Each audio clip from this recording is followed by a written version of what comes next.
Zombie Apocalypse.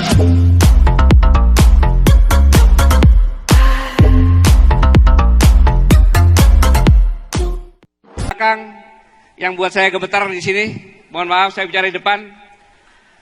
Saudara-saudara sekalian, Bapak Ibu, saudara-saudara saya sebangsa setanah air yang saya sangat hormati, saya banggakan. Syukur alhamdulillahirabbil alamin. Alhamdulillahirabbil alamin. Alhamdulillahirabbil alamin. Kata-kata ini yang pantas saya panjatkan karya Allah Subhanahu wa taala.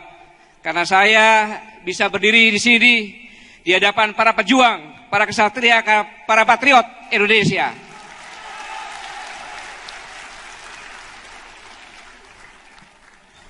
Salawat dan salam kita panjatkan kepada Nabi besar, Nabi sepanjang zaman, Muhammad SAW, yang syafaatnya akan kita nantikan di akhir zaman nanti. Saya datang ke sini tidak ada lain karena merah putih, karena negara dan bangsa memanggil untuk negara, bangsa, rakyat Indonesia. Atas telepon dari beliau Pak Prabowo meminta saya hadir untuk bicara masalah kebangsaan di sini. Waktunya hanya singkat. Saya diberi batas waktu dan habis itu saya juga harus kabur kembali lagi karena jam malam ada kegiatan lagi. 3 poin saja. Yaitu masalah kebangsaan, internasional, nasional, dan perorangan. Masalah internasional yang harus kita waspadai betul-betul adalah masalah global citizen atau penduduk global. Mereka tidak bicarakan masalah bangsa karena kebangsaan menghambat globalisasi. Sedikit saja perbedaan antara kita dengan Amerika. Kalau Amerika negaranya terbentuk dulu baru bangsanya dibentuk.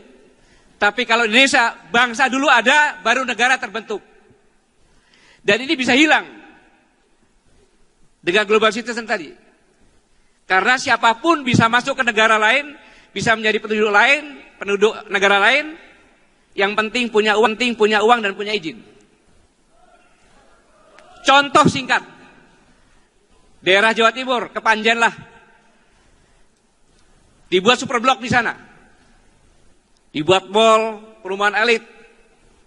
Setelah itu, bupatinya menaikkan NJOP. Sehingga pajak naik. Kira-kira petani sanggup gak? Pergi dia minggir. Penduduk dari negara lain entah kemana datang situ. Contoh sekarang, orang Betawi, di mana yang ada di Menteng, hanya berapa liter aja yang ada, minggir. Contoh gampang saja, Anda ke Singapura, penduduk asli Singapura di mana tempatnya? Kalau kita tidak waspada, maka zaman penjajahan kita pembantu, kemerdekaan jadi pembantu. Sekarang pun keturunannya pembantu dan nanti pun akan jadi pembantu. Inilah yang benar-benar harus diwaspadai khususnya oleh pemerintahan kita semuanya. Jangan sampai kita punya tanah air, kita punya bangsa. Negara Indonesia nggak bakal hilang. Bangsa Indonesia yang bisa hilang. Itu satu. Saya tidak terlalu panjang-panjang, pasti Bapak Ibu sudah paham. Yang kedua, tentang kondisi nasional. Ada satu hal yang kritis, bahwa kekuatan inti bangsa Indonesia itu adalah bersatunya TNI dan rakyat. Kalau TNI-nya kuat, rakyatnya kuat, negara manapun tidak akan bisa.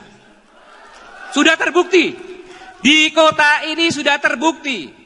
Pada saat TNI masih bayi, berumur berapa bulan, tiba-tiba sekutu akan menyerang dan mendarat di sini.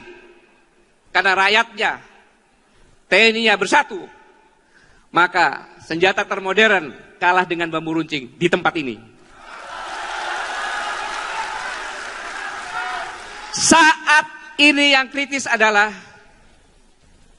mulai dari segi anggaran. Saya tidak menyalahkan siapapun juga, tapi ini saya perlu informasikan karena saya mantan Panglima TNI agar rakyat bersatu jangan terpecah-pecah. Bahwa dari segi anggaran pada saat saya menjabat Panglima TNI, saya sudah berusaha sekuat mungkin tapi saya tidak berdaya. APBNP TNI, yaitu Departemen Pertahanan, Mabes TNI, Angkatan Darat, Angkatan Laut, Angkatan Udara. Jumlah personilnya lebih dari 455.000. Mempunyai ratusan pesawat terbang tempur, mempunyai ratusan kapal perang, ribuan tank, dan senjata berat. Anggarannya hanya 6 triliun lebih. Sehingga Departemen Pertahanan dapat 1 triliun, Angkatan Darat 1 triliun lebih, HL 1 tahun lebih, Angkatan Udara 1 triliun lebih, dan Mabes TNI 900 miliar. Tetapi ada institusi yang tidak punya pesawat tempur, senjatanya pendek, dan ada senjata panjang sedikit saja. Dan jumlah personelnya tidak sampai 3.000, tetapi anggarannya 4 triliun.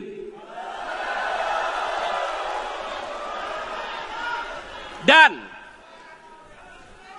Kepolisian Republik Indonesia 17 triliun. Tidak ada yang salah. Semuanya benar-benar saja. Tetapi ini adalah dari segi anggaran mengecilkan Tentara Nasional Indonesia.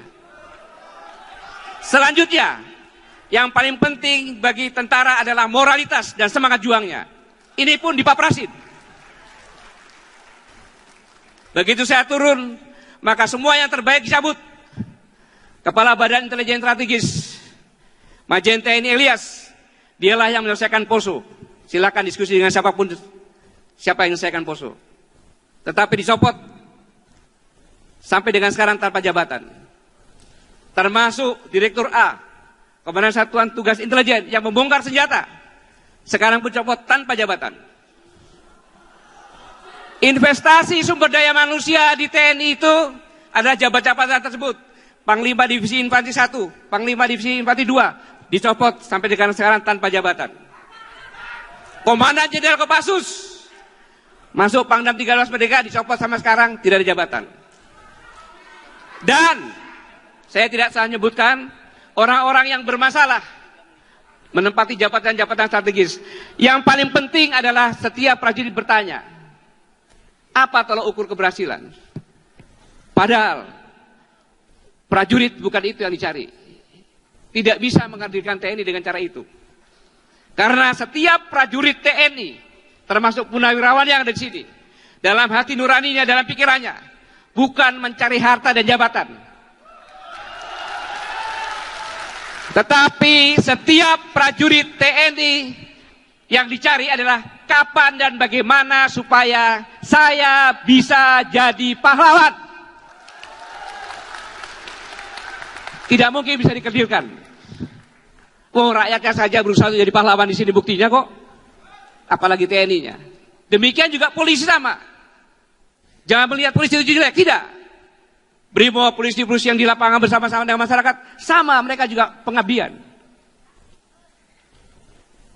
Dalam kondisi seperti ini, maka yang paling penting, jangan sampai rakyat Indonesia ini terpecah. Jangan sampai, harus bersatu. Jangan sampai hanya masalah pilpres terpecah. Perbedaan biasa, wong cuma 2 kok. Satu keluarga aja beda-beda. Cuma yang paling penting, jangan mempertajam. Suami istri ada yang sampai cerai nih. Iya. Makanya saya kasih tahu istrinya, nanti kalau kamu sudah ditentukan siapa pemenangnya, mudah-mudahan yang menang adalah jagoannya suamimu, kamu tanya sama suamimu. Mas, kamu jadi apa sekarang? Yang jelas kamu jadi duda. Yang jelas kamu jadi duda kan? Inilah yang harus diperhatikan. Maka dalam kondisi seperti ini, rakyat harus bersatu, harus dingin. Jangan mau dipecah-pecah. Oke. Selanjutnya, saya minta waktu 2 menit lagi.